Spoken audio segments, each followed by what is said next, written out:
Episode 265. ஆதன் ஒரு படிக்கட்டில் ஏறியதும் கண்களை மூடி நின்றார். அப்போது அந்த நேரத்தை பயன்படுத்திக் கொண்டு 4 வீரர்கள் 4 திசையிலிருந்து ஆதனை தாக்கினார்கள். அதில் 2 சக்தியை பருள் மற்றும் வேங்கையின் இருவரும் ஆளுக்கு ஒரு சக்தியை தடுத்து நிறுத்தினார்கள். ஆனால் மற்ற 2 அட்டாக் வந்து ஆதனை தாக்கியது. ஆனால் ஆதன் சிறிதளவு கூட நகராமல் இருந்தார். அதை பார்த்து அங்கிருந்த அனைவரும் அதிர்ச்சியாக இருந்தது. அவர்களுக்கு மட்டுமல்ல, ஆதனுடன் இருந்த பருள் மற்றும் வேங்கையனுக்கும் அது மிகவும் அதிர்ச்சியாக இருந்தது. அப்போது ஆதன் மெல்ல கண்களை திறந்தான். அங்கிருந்த அனைத்து வீரர்களும் ஆதனை அதிர்ச்சியோடும் ஆச்சரியத்தோடும் பார்த்து கொண்டிருந்தார்கள். அப்போது ஆதன் கண்களிலிருந்து வந்த லைட் ரேஸ் 4 படிக்கட்டுக்கு மேல் இருந்து ஆதனை தாக்கிய 4 மீது பட்டு அவர்கள் 4 போட்டியிலிருந்து வெளியேறினார்கள். அதை பார்த்த தன்கிநாதன் பேரதிர்ச்சி அடைந்தார். அப்போது ஒரு பக்கம் பருளும் மற்றொரு பக்கம் வேங்கையரும் ஆதனை ஆச்சரியமாக பார்த்து கொண்டிருந்தார்கள். அந்த இருவரையும் பார்த்த ஆதன், ஏய், உங்க 2 பேருக்கு என்னாச்சு? ஏன் இப்படி உறைஞ்சு போய் நின்றுட்டு இருக்கீங்க என்று கேட்டான். இல்ல, நீ எப்படி அந்த அட்டாக்ல இருந்து தப்பிச்ச? அதுவும் 2 எக்ஸ்பர்ட் லெவல் சக்தியில இருக்கவங்க ஒன்னா சேர்ந்து அட்டாக் பண்ணத என்று அதிர்ச்சி குறையாமல் கேட்டாள் பருள். அது உங்க 2 பேர்கிட்ட மட்டும் சொல்றேன், பக்கத்துல வாங்க என்று செல்லமாக கூறினான் ஆதன். அதை கேட்டதும் வேங்கையனும் பருளும் வேகமாக வந்து ஆதனுக்கு அருகில் நின்றார்கள். அப்போது ஆதன், நான் மாஸ்டர் லெவல்ல இருக்கேன், ஆனா உங்க கண்ணுக்கெல்லாம் எக்ஸ்பர்ட் லெவல் சக்தியில தான் தெரிவேன் என்று கிண்டலாக கூறினான். அதை கேட்டதும் இருவரும் ஆதனை பார்த்து முகத்தை சுளித்தார்கள். அத்துடன் ஆதனை பருள் 2 அடி அடித்தாள். ஆதன் சிரித்துவிட்டு, இதை பத்தி நான் அப்புறம் சொல்றேன், இப்போ நம்ம இந்த போட்டியில கவனத்தை வைக்கலாம் வாங்க என்று கூறினான்.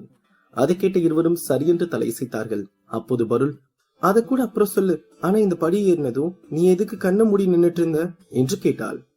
அது படிக்கட்டு ஏறின மூச்சு வாங்குச்சு, அதனால கொஞ்ச நேரம் கண்ணை மூடி நின்னுட்டு இருந்தேன் என்று மீண்டும் கிண்டலாக கூறினான் ஆதன். அதை கேட்டதும் வேங்கையனும் பருளும் சிரித்துவிட்டு மீண்டும் படிக்கட்டு ஏற ஆரம்பித்தார்கள்.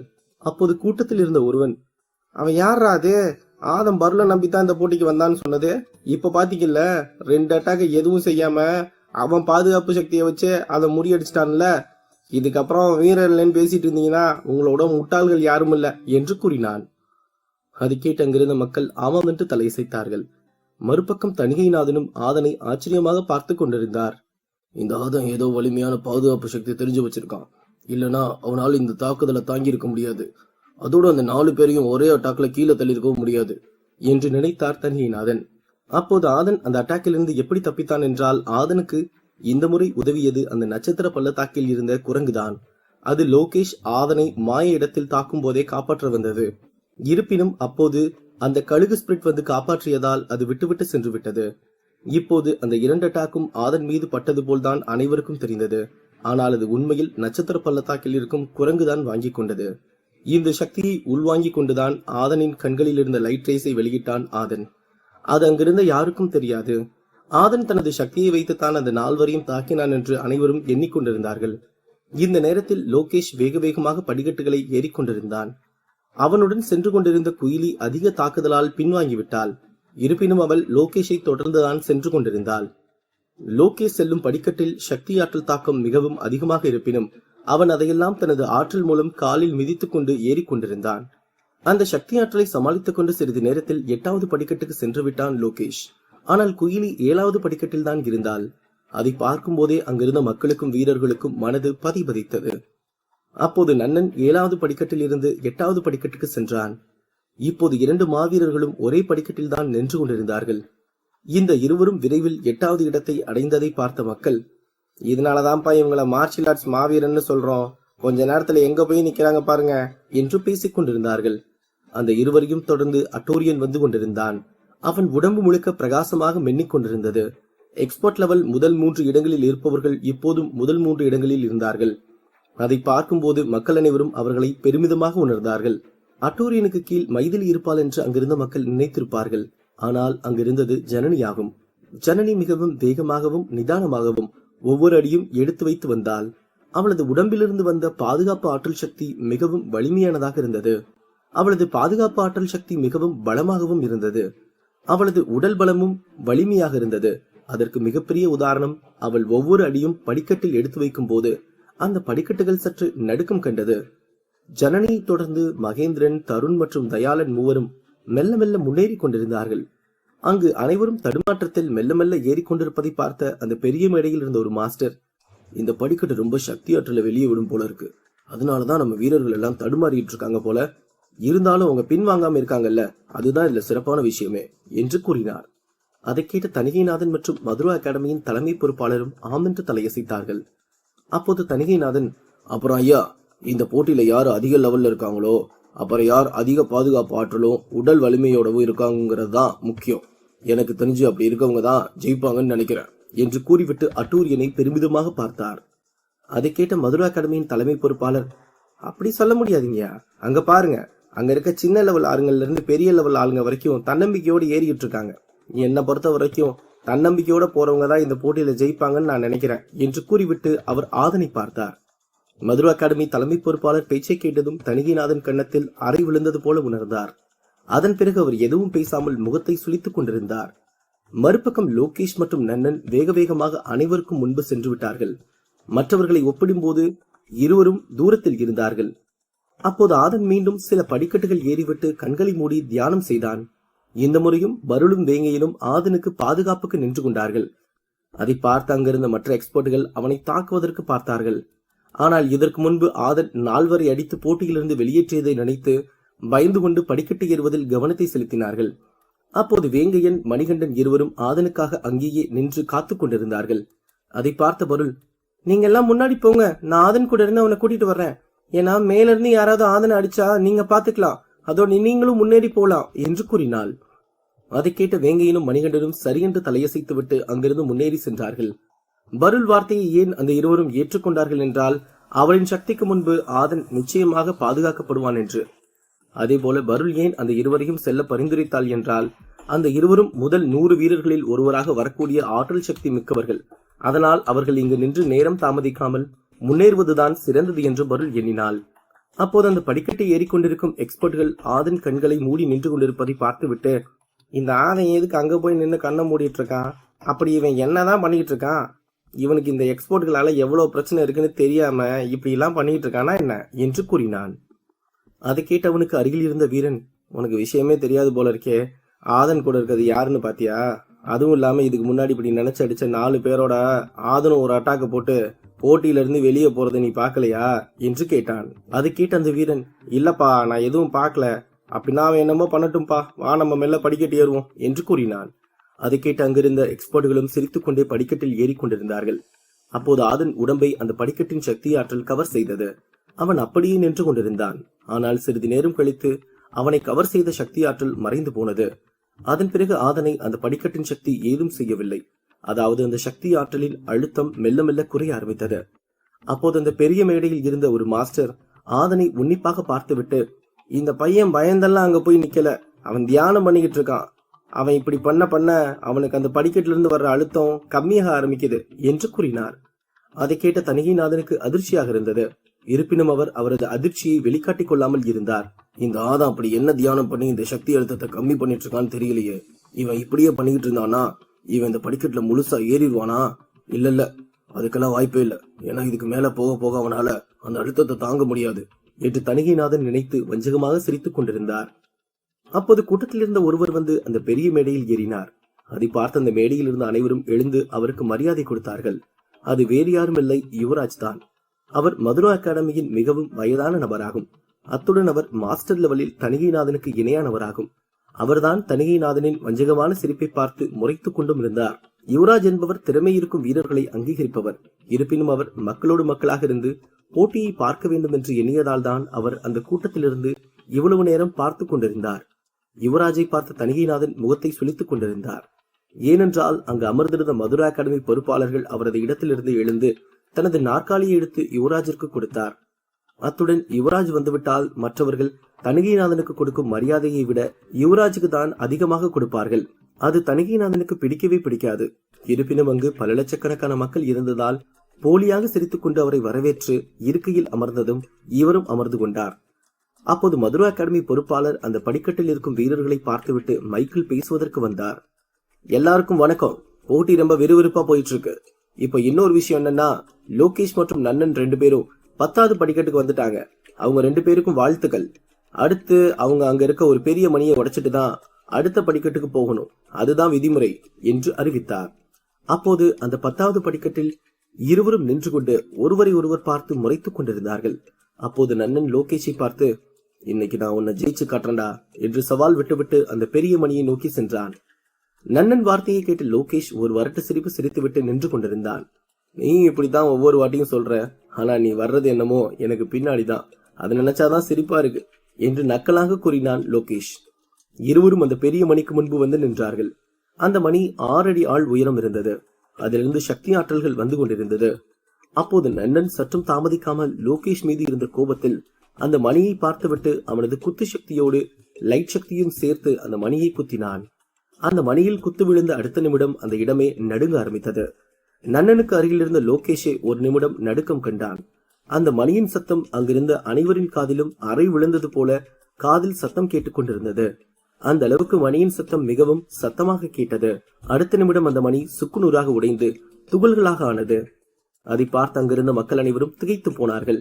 அவர்களுக்கு நன்னன் சக்தியை பற்றி தெரியும். இருப்பினும் 6 அடி உயரம் ஏறத்தாழ 100 கிலோ எடை இருக்கும் மணியை தனது ஒரே குத்தில் உடைத்து விட்டான் என்பதுதான் அங்கிருந்த மக்களின் ஆச்சரியத்திற்கு காரணமாகும். ஆத்தாடி, இந்த குத்து ஒரு எக்ஸ்பர்ட் வீரன் நெஞ்சில குத்தி இருந்தா நன்னன் கை ஒரு பக்கம் குத்தி இன்னொரு பக்கம் வந்திருக்கும் போல இருக்கே என்று கூட்டத்தில் இருந்த ஒருவன் கூறினான். அப்போது யுவராஜ் தனது இடத்திலிருந்து எழுந்து நன்னனை பார்த்து பாராட்டி கை தட்டினார். அதை பார்த்த அந்த மேடையில் இருந்த அனைவரும் எழுந்து நின்று கை தட்டினார்கள். அதை பார்த்த நன்னன் முதலில் யுவராஜை வணங்கிவிட்டு அதன் பிறகு அந்த மேடையில் இருக்கும் அனைத்து மாஸ்டர்களையும் வணங்கினான். அந்த மேடையில் தான் நன்னனின் குருவான ஏகன் மாஸ்டரும் இருந்தார். அவர் நெடுநேரமாக எந்த ஒரு செயலும் செய்யாமல் நன்னனை பார்த்து கொண்டிருந்தார். யுவராஜ் மாஸ்டர் வந்ததால் ஏகன் மாஸ்டர் சுத்தமாக ஏதும் பேசாமல் அமர்ந்து கொண்டார். ஆனால் இப்போது அவரது மாணவன் அங்கு முதல் கட்டத்தை தாண்டிவிட்டான் என்பது அவருக்கு மிகவும் சந்தோஷமாக இருந்தது. அதனால் அவர் யுவராஜ் மாஸ்டருடன் இணைந்து நன்னனை பாராட்டி கை தட்டினார். போட்டியில் முன்னேறப் போகும் வீரர்கள் யார்? வீரர்கள் சந்திக்கப் போகும் பிரச்சனைகள் என்ன? அடுத்தடுத்து கதைக்களத்தில் காத்திருக்கும் சிறப்பான சம்பவங்கள் என்ன? எபிசோட் 266. ஏகன் மாஸ்டருக்கு ஆதன் மீது கோபம் இருந்தது. இருப்பினும் அவருக்கு தணிகிநாதன் அளவிற்கு வெறுப்பு இல்லை. ஏனென்றால் ஆதன் தன் பேச்சை கேட்காமல் தனது சிஷ்யனான வேட்டையனை கொன்றுவிட்டான் என்றுதான் கோபமாக இருந்தார். மற்றபடி அவரும் யுவராஜ் மாஸ்டரை போல திறமைக்கு அங்கீகாரம் கொடுத்து பாராட்டுபவராகும் என்பது குறிப்பிடத்தக்கது. அதனால் ஏகன் மாஸ்டர் நன்னனை பாராட்டினாலும் அவரது மற்றொரு பார்வை ஆதன் மீதுதான் இருந்தது. ஏனென்றால் ஆதன் பார்ப்பதற்கு சின்ன பையனாக இருந்து கொண்டு இவன் எப்படி பல்லாயிரக்கணக்கான வீரர்களில் 2000 பேரில் ஒருவராக வந்தான் என்பது மிகவும் விந்தையாக இருந்தது. மறுபக்கம் லோகேஷிற்கு நன்னன் மீது கோபம் வந்துவிட்டது. அவனும் தன் சக்தி ஆற்றலை வெளியெடுத்தான். அவனது சக்தி அங்கிருந்த பெரிய மேடையும் வானத்தையும் பூமியையும் நடுங்க வைத்தது. அதை எடுத்து அங்கிருந்த பெரிய மணியை நோக்கி தாக்கினான். அப்போது அந்த மணியும் உடைந்தது. உடைந்த 2 மணியில் இருந்தும் 2 பீஸ்டுகள் வந்தது. நன்னன் உடைத்த மணியில் இருந்து கரடி பீஸ்டும் லோகேஷ் உடைத்த மணியிலிருந்து டார்க் டிராகன் பீஸ்டும் வந்தது. அதை பார்த்து அங்கிருந்த கூட்டத்தினருக்கு திக்கென்றானது. அப்போது அந்த வீரர்கள் தான் அந்த பீஸ்டுடன் சண்டை போட வேண்டும் என்று அனைவரும் எண்ணிக்கொண்டிருந்தார்கள். ஆனால் கரடி பீஸ்டுக்கும் டார்க் டிராகன் பீஸ்டுக்கும் தான் சண்டை ஆரம்பித்தது. அந்த டார்க் டிராகன் கரடி பீஸ்டை பார்த்து சத்தமிட்டு கத்தியது. அதை பார்த்த கரடியும் கொடூரமாக கத்தியது. இரண்டின் சத்தம் கேட்டு அங்கிருந்த அந்த படிக்கட்டுகளும் அரங்கமும் பெரிய மேடையும் நடுக்கம் கண்டது. 2 பீஸ்டுகளும் ஒன்றுக்கொன்று அடித்துக் கொள்ள ஆரம்பித்தது. இரண்டும் ஒன்றுக்கொன்று சளைத்ததில்லை என்பதை போல தாக்கிக் கொண்டது. இதனால் 2 பீஸ்டுகளுக்கும் காயங்கள் ஏற்பட்டது. அந்த நேரத்தை பயன்படுத்திக் கொண்டு 2 மாவீரர்களும் சண்டை போட ஆரம்பித்தார்கள். இருவரின் சக்தியும் வந்து ஒன்றுக்கொன்று மோதிக்கொண்டது. அந்த சக்திகள் மோதும் போது அங்கு ஒரு சூறாவளி உருவானது. அதை பார்த்த மற்ற எக்ஸ்பர்ட்டுகள் அவர்களது பாதுகாப்பு சக்தியை வைத்து தங்களை பாதுகாத்துக் கொண்டார்கள். ஆனால் சில எக்ஸ்பர்ட்டுகள் பாதுகாப்பு சக்தி உடைக்கப்பட்டு அவர்கள் மீது இந்த சூறாவளி சக்தி ஆற்றல் பட்டு பலரும் காயமடைந்தார்கள். அத்துடன் பலரும் அந்த போட்டியில் இருந்து வெளியேறினார்கள். காரணம் உயிர் தப்பிக்கத்தான். காரணம் அவர்களது பாதுகாப்பு கவசம் முறியடிக்கப்பட்டதால் அடுத்து அவர்கள் மீது அந்த சக்தி துகள்கள் பட்டால் உடல் வெடித்து சிதறி விடுவார்கள். அந்த அளவுக்கு அந்த இருவரின் சக்தியும் இருக்கிறது என்பது குறிப்பிடத்தக்கது. இருவரின் சண்டையில் அட்டூரியன், தருண், ஜனனி, மகேந்திரன் மற்றும் தயாளன் உடம்பெல்லாம் நடுங்க ஆரம்பித்தது. அந்த சூறாவளியின் தாக்கத்தில் அவர்களது பாதுகாப்பு சக்தி சற்று தடுமாற்றம் கண்டது. அந்த சக்தி இப்படி கீழே இருந்த ஆதன் மற்றும் பருளை நோக்கி சென்றது. அதை பார்த்த பருளுக்கு பயம் ஏற்பட்டு விட்டது. இருப்பினும் அவள் தன்னையும் ஆதனையும் பாதுகாக்க ஒரு சக்தியை வெளியெடுத்தாள். அப்போது ஆதனின் கண்களில் இருந்து வந்த ஒளி ஆதனையும் பருளையும் பாதுகாப்பாக வைத்தது. அதை பார்த்த பருளை மிரண்டு போனாள். காரணம் இப்போது பருள் வைத்திருக்கும் பாதுகாப்பு கேடயத்தை விட ஆதனின் பாதுகாப்பு கவசம் பல மடங்கு வலிமையான ஒன்றாகும். ஆதன் கண்களிலிருந்து வந்த லைட் சக்தி பாதுகாப்பு கொடுத்தது. அவன் படித்த மாஸ்டர் ஆஃப் மாஸ்டர் புத்தகத்தில் படித்த டெக்னிக் தான். அந்த பாதுகாப்பு சக்தியில் அந்த சூறாவளி பட்டு தெறித்து போய் மற்றொரு திசையில் விழுந்தது. அதை பார்த்த பருள் பேரதிர்ச்சி அடைந்தாள். காரணம், அவளுக்கு அந்த சூறாவளி சக்தியின் வலிமை என்னவென்று தெரியும்.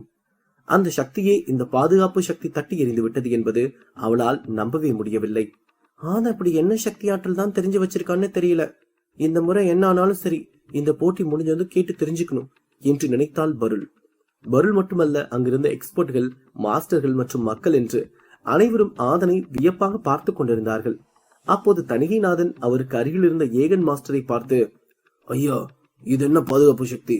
லோகேஷோட சூறாவளி சக்தியை ஈஸியா தூக்கி எறிஞ்சிருச்சு என்று பதட்டத்துடன் கேட்டார். இது மாஸ்டர் ஆஃப் மாஸ்டர்ஸ் டெக்னிக் புத்தகத்துல 2வது பாகத்துல இருக்க பாதுகாப்பு சக்தி. இது நம்ம எல்லாரும் நினைக்கிற மாதிரி சாதாரணமான சக்தியிலிருந்து எக்ஸ்பர்ட் சக்தி வரைக்கும் தாங்கக்கூடிய ஒரு பாதுகாப்பு சக்தி. ஏன், சில நேரம் முதல் மாஸ்டர் லெவல் சக்தியை கூட இந்த பாதுகாப்பு சக்தி தாங்கும். அந்த அளவுக்கு வலிமையானத இந்த பையன் படிச்சு சிறப்பா பயன்படுத்துறான்னா இவன் உண்மையாவே மாவீரன் தான் என்று கூறினார் ஏகன். அதை கேட்டு தணிகைநாதனுக்கும் அந்த மேடையில் இருந்த அனைவருக்கும் பேரதிர்ச்சியாக இருந்தது. ஏனென்றால் அந்த சக்தியை பற்றி மக்களுக்கும் எக்ஸ்பர்ட்களுக்கும் தெரியுமோ தெரியாதோ, ஆனால் அங்கு மேடையில் இருந்த மாஸ்டர்களுக்கு நன்றாக தெரியும். இது எப்படியா சாத்தியமாச்சு? இதோட சக்திய ஒரு 9வது எக்ஸ்பர்ட் லெவல் வீரனாலே தாங்க முடியாது. அப்படி இருக்கும்போது இவன் எப்படி என்று கேட்டார் தணிகைநாதன். அதுதான் எனக்கும் ஆச்சரியமா இருக்கு. இந்த சின்ன பையன் எப்படி இதை சரிவர படிச்சு பயன்படுத்துறான்னு எனக்கும் குழப்பமா இருக்கு என்று கூறினார் ஏகன். அந்த பெரிய மேடையில் இருந்த அனைத்து மாஸ்டர்களும் திகைத்து போய் ஆதனை பார்த்ததற்கு ஒரே காரணம், இந்த மாஸ்டர் ஆஃப் மாஸ்டர் பாதுகாப்பு டெக்னிக்கை ஒரு வீரன் உடம்பில் சேர்த்து கொண்ட பிறகு எல்லையில்லாத வலியை கொடுக்கும். அது ஒரு எக்ஸ்பர்ட் லெவல் சக்தியில் இருப்பவன் தாங்குவது என்பது முடியாத விஷயமாகும்.